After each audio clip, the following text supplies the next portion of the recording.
Hello friends, welcome back to my YouTube channel. মই অনুৰাগ শৰ্মা আপোনালোক সকলোকে পুনৰ পৰা স্বাগতম জনাইছো মোৰ YouTube চেনেলটোলৈ। আজি মই আপোনালোকৰ সন্মুখত এটা নতুন ভিডিঅ' লৈ উপস্থিত হৈছো আৰু আজিৰ ভিডিঅ'টো মই আপোনালোকৰ সৈতে শেয়াৰ কৰিম, ডিসকাস কৰিম, ক্লেৰিফিকেশন দিম যে আসাম ডাইৰেক্ট ৰিক্ৰুটমেন্ট 2023 পৰীক্ষা কেতিয়া অনুষ্ঠিত হ'ব। তো আপোনালোকে জানে অলৰেডি এতিয়াও অনলাইন এপ্লিকেশন চলি আছে, 29 ডিসেম্বৰ লৈকে ডেট আছে।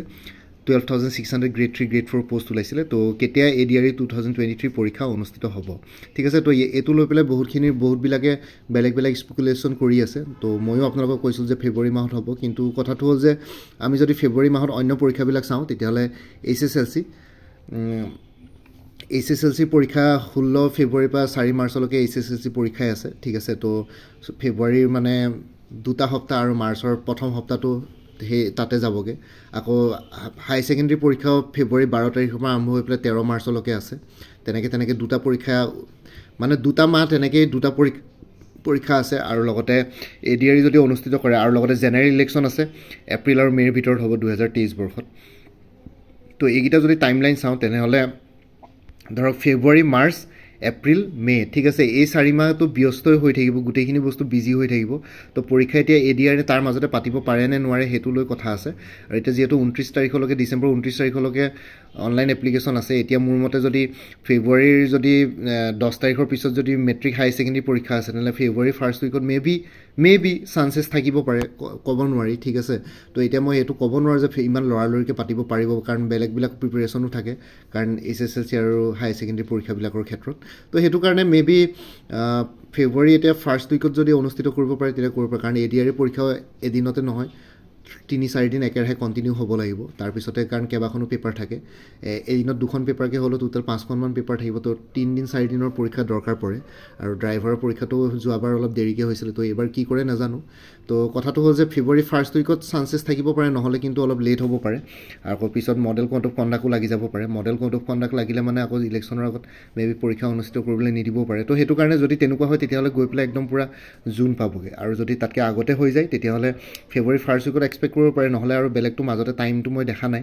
এতিয়া মাৰ্চত শেষৰ ফালে অলপ টাইম পাব পাৰে। এতিয়া ফেব্ৰুৱাৰীৰ ফাৰ্ষ্ট উইক নহ'লে মাৰ্চৰ 15 তাৰিখৰ পিছত সেইখিনি টাইম আছে আৰু, কাৰণ মাৰ্চত আছাম পাব্লিক ছাৰ্ভিচ কমিশ্যন মানে অসম লোক আয়োগ APSCও কম্বাইণ্ড কম্পিটিটিভ প্ৰিলিমিনেৰী এক্সামিনেশ্যন 2022-23 অনুষ্ঠিত কৰিম বুলি অলৰেডি প্ৰেছ ৰিলিজ কৰিলে অফিচিয়েলি, কাৰণ মাৰ্চৰ লাষ্ট পাৰ্ট অফ মাৰ্চ বুলি কৈছে। যোৱা বছৰো মাৰ্চৰ 27-28 তাৰিখে পৰীক্ষা হৈছিলে। তো এইবাৰো মে বি মাৰ্চৰ শেষৰ ফালে পৰীক্ষা অনুষ্ঠিত কৰিম বুলি APSCটো কৈ থৈছে, কিন্তু এতিয়া মডেল কোড অফ কণ্ডাক্ট লাগিলে কৰিব দিবনে নোৱাৰে নাজানো। কিন্তু আপোনালোকে এইটো হেডেক নল'ব যে পৰীক্ষা দেৰিকৈ হ'ব, জুন পাবগৈ, তেনেকুৱা নহয়। কিন্তু ফেব্ৰুৱাৰীত হ'ব বুলি পঢ়ি থাকক, কাৰণ পটককৈ ৰুটিন দি দিব আৰু আপোনালোকে সময়ো নাপাব ভালকৈ পঢ়িবলৈ। তো সেইটো কাৰণে প্ৰিপেৰেশ্যন ষ্ট্ৰেটেজিটো আপ টু দি মাৰ্ক ৰাখক, চ' ডেট আপোনালোকে যাতে পটককৈ পৰীক্ষা পাতি দিলেও আপোনালোকৰ যাতে একো প্ৰব্লেম নহয়, সেইটো কাৰণে প্ৰিপেৰেশ্যন কৰি থাকক। আৰু মোৰ মতে ফেব্ৰুৱাৰী ফাৰ্ষ্ট উইকত অলপ সময় আছে, আৰু লগতে নহ'লে মাৰ্চৰ 15 তাৰিখৰ পিছত অকণমান সময় পাব। তাৰপিছত আৰু মাৰ্চতে মডেল কোড অফ কণ্ডাক্ট লাগি যাব পাৰে, কিন্তু যিহেতু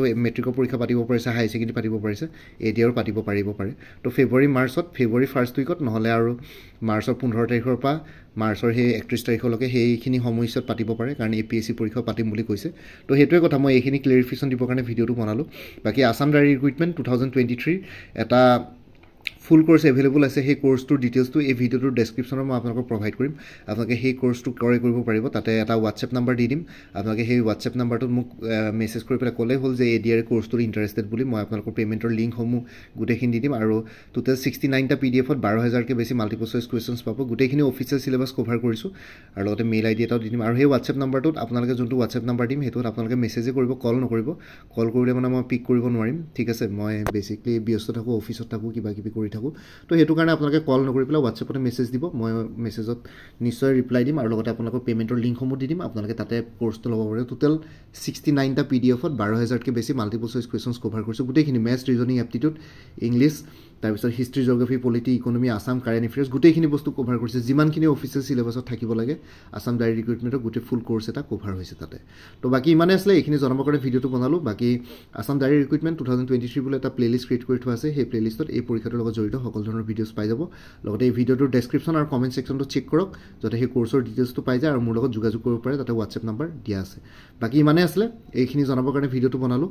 মোৰ ভিডিঅ'ছবোৰ চাই যদি ভাল পায় মোৰ চেনেলটো ছাবস্ক্ৰাইব কৰি ল'ব, আৰু লগতে আপোনালোকৰ যিমানখিনি যিখিনি ফেমিলি ফ্ৰেণ্ডছ ৰিলেটিভছ আৰু চিনাকি এক্সপিৰিয়েঞ্চ আছে তেওঁলোকৰ লগত মোৰ চেনেলটো শ্বেয়াৰ কৰিব লগতে কমেণ্ট ছেকশ্যনত জনাব কিবা যদি কুৱেশ্যন থাকে ডাউট থাকে মই নিশ্চয় আপোনালোকৰ কুৱেশ্যনছ আৰু ডাউটছবিলাকৰ ৰিপ্লাই দিবলৈ চেষ্টা কৰিম বাকী আজিৰ ভিডিঅ'টো ইমানতে সমাপ্ত কৰি আপোনালোক সকলোৰ পৰা বিদায় ল'লোঁ কাইলৈ পুনৰ এটা নতুন ভিডিঅ' লৈ আপোনালোকৰ সন্মুখত উপস্থিত হ'ম তেওঁলোকে ভালকৈ প্ৰিপেৰেশ্যন কৰি থাকক সকলোৱে অল দি বেষ্ট থাকিলে bye and take care friends Bharat Mata কি জয় জয় আই অসম